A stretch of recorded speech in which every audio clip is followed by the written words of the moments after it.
बाप्पा, मला तुझी फार आठवण येते रे. तू कधी येणार आमच्या घरी?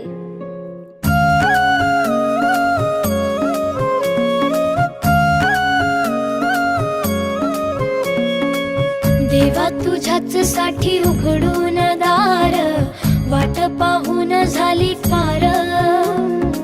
चिंता हरून देवा थकला असणार, दे माझ्या खांद्यावर भार. थोडा इथं टेकून जा, घास खाऊन माझ्या हातातला.